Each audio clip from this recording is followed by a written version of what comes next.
খবর 24 সাথে আপনাকে স্বাগত। নতুন নতুন খবর জানার জন্য আমাদের চ্যানেলে চোখ রাখুন। একটি নতুন গবেষণায় দেখা গেছে যে গর্ভাবস্থায় অ্যাসিটামিনোফেনের বর্ধিত ব্যবহার, বিশেষ করে তৃতীয় ত্রৈমাসিকে শিশুদের মধ্যে ভাষা বিলম্বের সাথে যুক্ত গবেষণায় উন্নয়নমূলক প্রভাবগুলিকে ট্র্যাক করার জন্য বিস্তারিত পদ্ধতি ব্যবহার করা হয়েছে, যা 2 বছর বয়সী শিশুদের মধ্যে উল্লেখ্য শব্দভাণ্ডার হ্রাস এবং 3 বছর নিম্ন ভাষায় দক্ষতা প্রকাশ করে। গবেষকরা গর্ভাবস্থায় ছোট ছোট ব্যথার জন্য অ্যাসিটোমাফিনের সতর্কতার সঙ্গে ব্যবহার করার পরামর্শ দেন। ইউনিভার্সিটি অফ ইলিনয়ের গবেষণা গর্ভাবস্থায় অ্যাসিটামিনোফেনের ব্যবহার শৈশবকালের প্রথম দিকে ভাষা বিলম্ব করার সাথে যুক্ত করে। অ্যাসিটামিনোফেনকে গর্ভাবস্থায় উপলব্ধ সবথেকে নিরাপদ ওভার দ্য কাউন্টার ব্যথা উপশমকারী, জ্বর হ্রাসকারী হিসাবে বিবেচনা করা হয় এবং গবেষণায় দেখা যায় যে উত্তর আমেরিকা বা ইউরোপের 50 থেকে 65% মহিলারা গর্ভাবস্থায় ব্যথানাশক এই ওষুধ গ্রহণ করেছেন। ইউনিভার্সিটির অফ ইলিনয় আর্ডমামা চ্যাম্পিয়ন গবেষকদের একটি নতুন গবেষণায় গর্ভাবস্থায় অ্যাসিটামিনোফেনের ব্যবহার এবং প্রাথমিক শৈশবে ভাষার ফলাফলের সঙ্গে সম্পর্ক অন্বেষণ করা হয়েছে। এটি পাওয়া গেছে ক্রমবর্ধমান ব্যবহার ভাষা বিলম্বের সাথে যুক্ত ছিল। পূর্ববর্তী গবেষণায় গর্ভাবস্থায় অ্যাসিটামিনোফেন ব্যবহার এবং দরিদ্র শিশু যোগাযোগ দক্ষতার মধ্যে সংযোগ পাওয়া গেছে, কিন্তু এই গবেষণায় ভাষা বিকাশের ব্যবস্থা ব্যবহার করা হয়েছে যা বর্তমান গবেষণায় প্রয়োগ করা পদ্ধতি তুলনায় কম সুনির্দিষ্ট ছিল।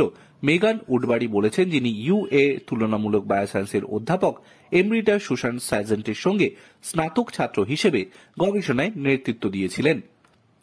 কাজটি ইলিনয় কিডস ডেভেলপমেন্ট স্টাডির অংশ হিসেবে পরিচালিত হয়েছিল, যা গর্ভাবস্থা এবং শৈশবকালে পরিবেশগত এক্সপোজারগুলি কিভাবে শিশু বিকাশকে প্রভাবিত করে তা অনুসন্ধান করে স্যানচেজ অথবা আইকিডসের প্রধান তদন্তকারী উডবেরি এবং বস্টনের নর্থ ইস্টার্ন ইউনিভার্সিটির পোস্ট ডক্টরাল গবেষক স্যান্টেস মার্টিন, যুক্তরাষ্ট্রের বেকম্যান অথবা institute for advanced science and টেকনোলজির একজন গবেষক।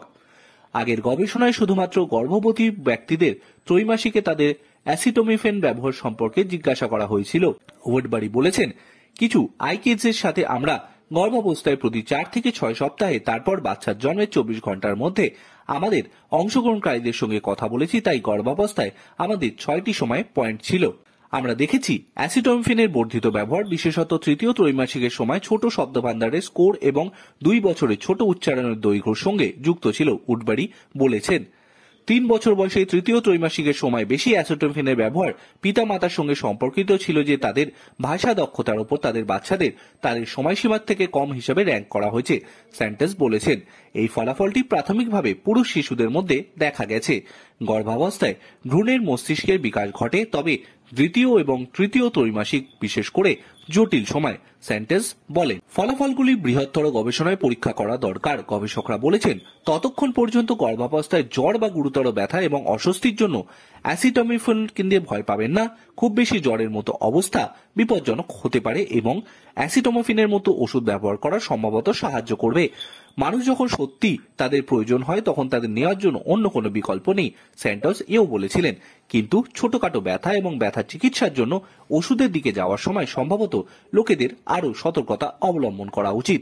এই কাজটি national institute of environmental health science এবং ইউএস এনভায়রনমেন্টাল প্রোটেকশন এজেন্সি এবং national institute of health environment influence on child health ফলাফল প্রোগ্রাম দ্বারা অর্থায়নে শিশুদের পরিবেশগত স্বাস্থ্য এবং রোগ প্রতিরোধ গবেষণা কেন্দ্র দ্বারা সমর্থিত ছিল।